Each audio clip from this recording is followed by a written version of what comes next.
Hello mga mamis, welcome sa aming mini vlog. For today's video ay meron nga tayong part 2 at ito na nga yun. Huy, umaabot pa ng part 2 itong ating paggagala. Tignan nyo naman tong baby Elise nyo. Wala nga kapaguran sa paglalaro kaya naman ayan, for the akit-akit nga ang person. Hindi naman ako gaanong nag-aalala dahil yung mga babagsakan niya naman dito ay malalambot. Kaya naman ayan, for the play nga ang bata at enjoy na enjoy nga siya dito. Sabi ko naman kasi sa inyo, matanda o bata, mag-e-enjoy talaga dito at ito ang baby Elise ko ay 2 years old pa lang pero tignan nyo, enjoy na enjoy talaga siya dito. O diba, buti na lang dito yung papa niya at meron nga akong kasalitan na magbantay sa kanya. Kasi naman day napagod na nga yung katawang lupa ko kaya naman ayan, papa niya naman ang magbabantay sa kanya. Huy, habol-habulan nga kami dito ng tatlo kasi naman day napakalawak naman talaga ng tatakbuhan ng mga junakis nyo dito. Kung meron kayong maririnig na ingay dito sa akin pag-voice over, hayaan nyo na nga lang. Grabe, hindi talaga mawawala to sa akin pag-voice over. Nakakainis.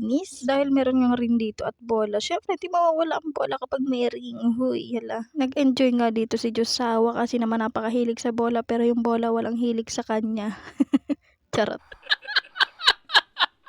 Dito naman nga kami nagpagod at pawis na pawis nga dyan si Josawa pero wala siyang dalang ekstrang damit na pamalit. Dahil sabi nga niya sa akin, kami lang daw dalawa ni Baby Elisa maglalaro pero maya maya ayan, enjoy na enjoy din siya maglaro. O diba, for the shoot nga ang person, mamaya sa akin ka naman mag-shoot. Huy, ang bastos. What?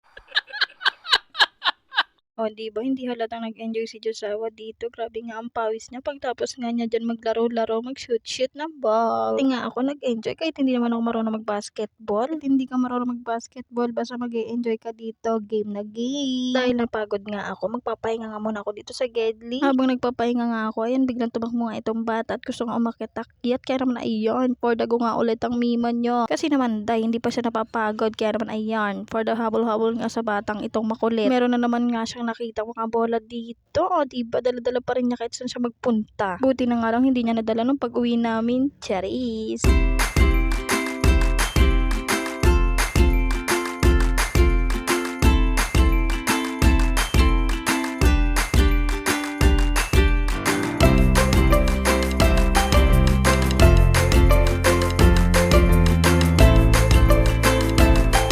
O diba, hindi naman halatang nag-enjoy siya dito sa paglalaro. At tingnan nyo naman, grabe kahit nakaupo, ala sige ang play ng mga person. Grabe nga ang pagod ko nung pag-uwi namin. Pero ayan, sinulit nga namin dahil alam kong matagal nga masusundan tong aming gala. Baka nga next year na ulit ang gala namin dahil ang hirap nga utuin nitong si Josawa. Yan, for the enjoy nga ang mga person. Tignan nyo naman tong mimo nyo, madadapa pa nga o diba natawa pa. Dito naman nga kami sa part na to at meron nga rin palang ring dito at magkabilaan. Tignan nyo naman tong batang to, dala-dala pa rin nga yung bola niya at pwede nga siyang dalhin kahit saan ka nga pumunta dito, basta dito lang sa loob hindi sa labas. Charis! Ayan, nandito na nga kami at nandito nga rin yung papa niya at busy nga sa kakalaro. Sabi, paulit-ulit ko talagang sasabihin na mag-e-enjoy talaga kayo dito. Marami nga dito mga dalaga at binata at kahit matatanda at kahit pamilya pa yan, pwede kayong pumunta dito dahil mag-e-enjoy talaga kayo.